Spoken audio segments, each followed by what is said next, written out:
안녕하세요. 책 읽어주는 북면 아저씨입니다. 지금 읽어드릴 책은 지난번 이어 8회째이며 사마천 사기입니다. 유혹과 이간. 어느 날 육나라 왕이 유예라는 사자를 보내왔다. 본래 유의 선조는 진나라에서 망명한 자였으므로 유예는 중국어를 충분히 알아들을 수 있었다. 목공이 현명하다는 소식을 전해들은 융왕은 유예를 진나라로 보내 진나라의 국정을 시찰하도록 한 것이다. 목공은 의기양양해서 자신의 힘을 과시하려고 궁중에 모아둔 검은 보화를 꺼내 보였다. 그러자 유예는 이렇게 말했다. 기술인이 이런 것을 만들었다고 하면 틀림없이 귀신도 지쳤을 것입니다. 만약 백성들이 만들었다면 백성들은 반드시 고통을 겪었을 것입니다. 목공은 매우 놀라면서도 물었다. 우리 중원의 모든 나라는 시서, 예약, 법도에 따라서 나라를 다스리고 있어. 하지만 그런데도 소란이 끝이지 않소. 그런데 기국에는 이렇다 할 통치의 기준이 없는데 무엇을 기준으로 삼아 나라를 다스리고 있어?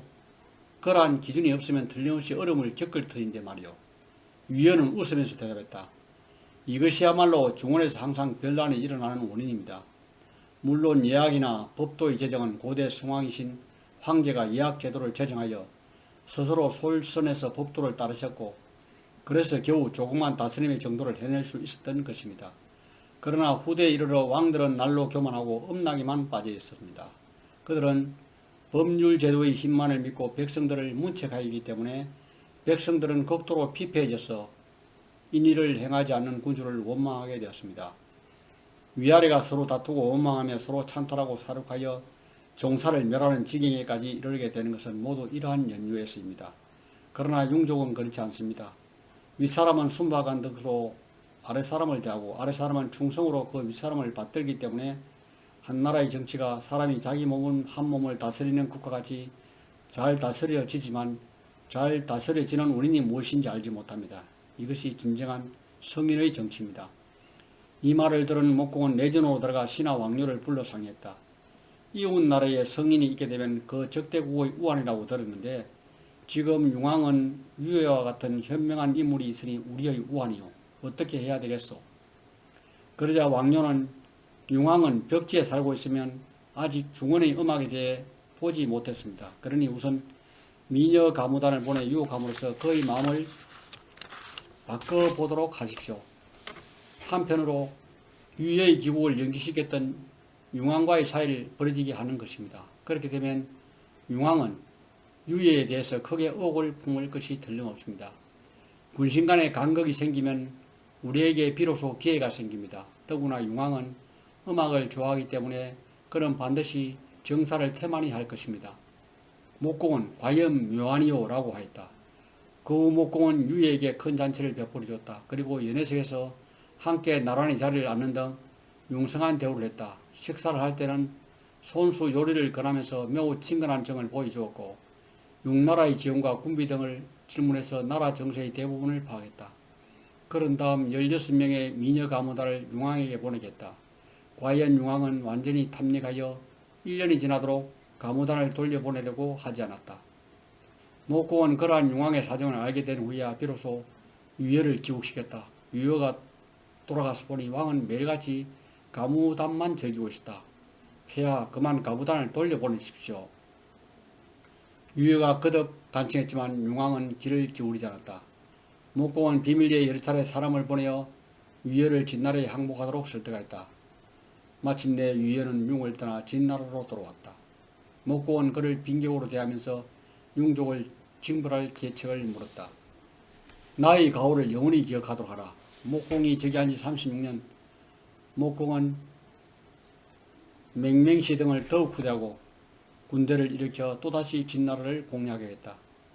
진군은 황하를 건너간 뒤 타고 갔던 배들을 모두 불살라버리면서 필승의 결심을 나타냈다.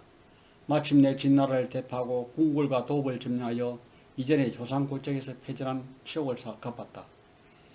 그런 연후에 목공은 황하를 건너 그동안 조상골정에서 나라를 위해 몸을 바친 사병들에게 제사를 지낸 후 매장했다. 이와 동시에 전국에 그들을 위하여 모두 사흘 동안 애도하도록 한 뒤에 병사들에게 다음과 같이 말했다. 그대들 병사들이여 나의 맹세를 조용히 들으라. 우리 조상들은 매사에서 노인들의 말씀을 항상 충실하게 따랐었다. 그래야 그다란 착오가 없었던 것이다. 그러나 난 당초에 건숙과 병리의 충언을 듣지 않았기 때문에 수많은 충성스러운 병사를 죽음에 이르게 해도다. 나는 그리하여 오늘의 고백 선서를 하오니 후세 사람들에게 나의 과실을 영원히 기억하도록 하라. 군자들은 이 말을 전해 듣고 눈물을 흘리지 않는 사람이 없었다. 아, 사람을 대하는 진목공의 진실한 태도가 있기에 맹명시 같은 신하와 선비를 둘 수 있도다. 이듬해 목공은 유해가 세운 작전 계획에 따라 서쪽의 융왕을 토벌하고 12나라를 겸병하게 되었으며 천리의 영토를 넓혀 마침내 서용 지역에서 패권을 쥐게 됐다. 이에 주나라 천자는 목공에게 금으로 만든 북을 하사고 그 공적을 찬양했다. 3. 항우봉기 폐왕별에.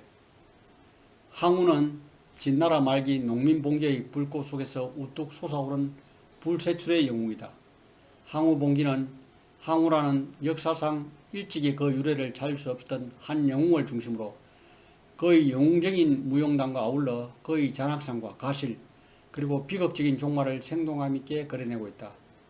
독자들은 마치 영화 한 편을 보는 듯 전쟁터의 피비린내를 생생하게 느낄 수 있고 말들의 울부짖음과 용사들의 포효를 들을 수 있으며 항우가 적장들의 목을 베며 전쟁터를 휩쓰는 모습을 지켜볼 수 있다.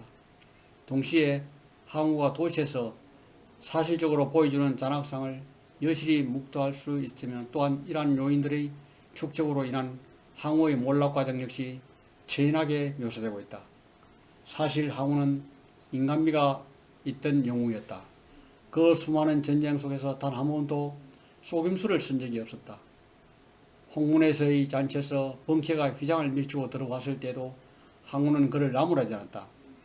번쾌가 항우를 노려보는데 머리카락이 곤두서고 눈초리는 찢어져 있었지만 항우는 그 모습을 보고도 장사로구나 하고 칭찬하고 술과 고기를 내렸다. 번쾌가 방패를 땅에 내려놓고 그 위에 돼지다리를 올려놓고서 칼을 뽑아 잘라먹자 항우는 다시 참으로 장사로다. 더 마실 수 있는가라고 칭찬했다. 실로 적과 아군을 따라 영웅 후보를 알아보는 경지가 아닐 수 없다. 이어 번쾌가 항우를 정면으로 비판하면서 항우가 유봉을 핍박하는 것이 진나라를 이어받는 것이라고 맹변하였지만 항우는 아무런 반응을 보이지 않은 채 한참 만에 다만 앉으라 했을 뿐이었다. 올바른 도리에 진심으로 경탄하면서도 또 관대한 항우의 성격이 여실히 드러나고 있다. 항우는 부하들이 인자하고 사랑으로 대하였다. 이는 한신과 진평의 정언에서 나타나고 있다. 평소 항왕이 사람을 대하는 태도는 겸손하고 자애로우며 부드럽습니다. 말투가 부드럽고 어느 사람이 병이 나게 되면 눈물을 흘리며 음식을 나눠줄 정도입니다. 항왕은 다른 사람을 공경하고 사랑하며 청렴하고 지져있고 예의를 좋아하는 선비들이 대부분 그에게로 기순하였다. 바로 이러한 항우의 인간적 매력 때문에 그토록 많은 사람들이 비록 항우로부터 벼슬과 영지를 상으로 받은 적도 없었지만 그 희야에 모여들어 피비린내 나는 전쟁터에서 마지막 생명까지 기꺼이 내던졌던 것이다.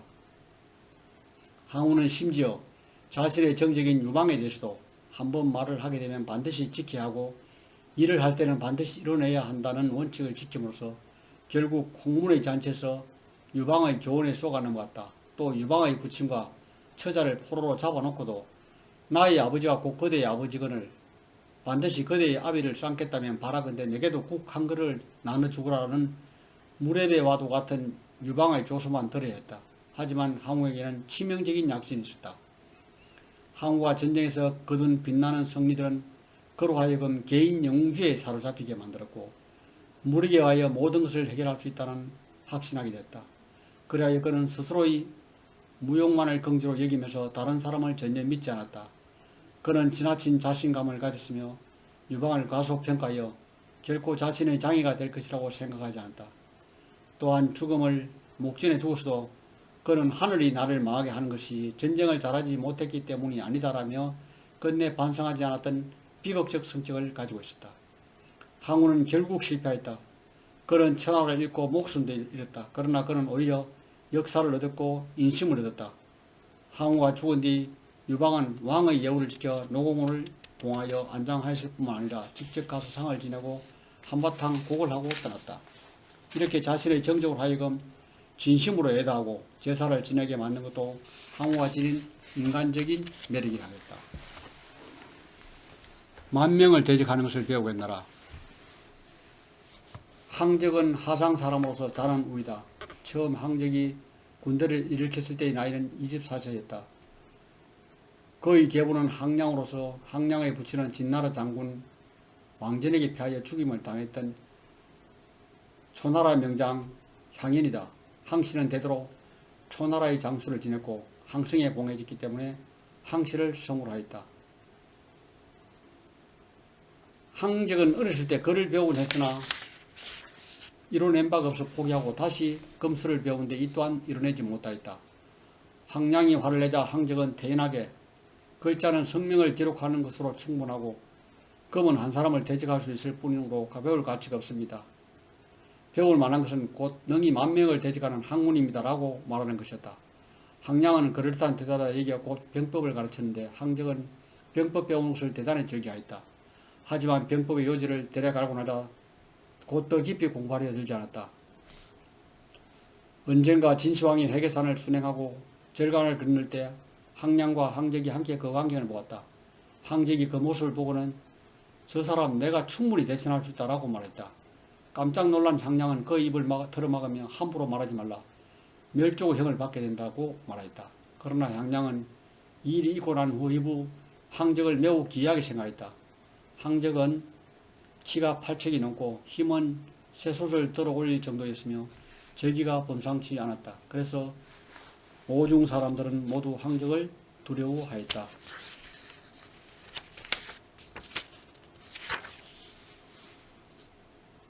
진나라 2세 황제 원년치를 진섭 등 900여 명이 대택향에서 기치를 들었다.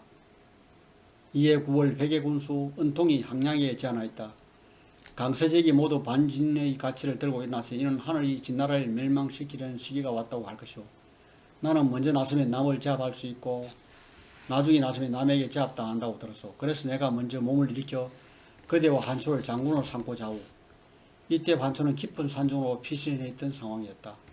향량은 환초는 지금 몸을 피해 숨어있기 때문에 그가 어디 있는지를 아는 사람이 없는데 오로지 항적 한 사람만 그곳을 알고 있습니다 라고 말했다. 그리고는 즉시 밖으로 나와 향적을 만나 칼을 차고서 관청 밖에서 기다리고 했다. 그리고 향량은 다시 들어가 은통에게 향적에게 들어와 환초를 불러라는 명을 받들도록 하십시오라고 요청하였다. 은통이 이를 하러 가자 향량은 곧바로 항적을 들어오도록 하였다. 향량이 향적의 눈치를 살면서 때가 되었다라고 하자 향적은 칼을 뽑아서 단번에 은통의 머리를 베었다. 향량이 은통의 머리를 들고 군수의 인수를 허리에 두르자 군수의 부하들이 대경실색하여 큰 혼란이 빚어졌다.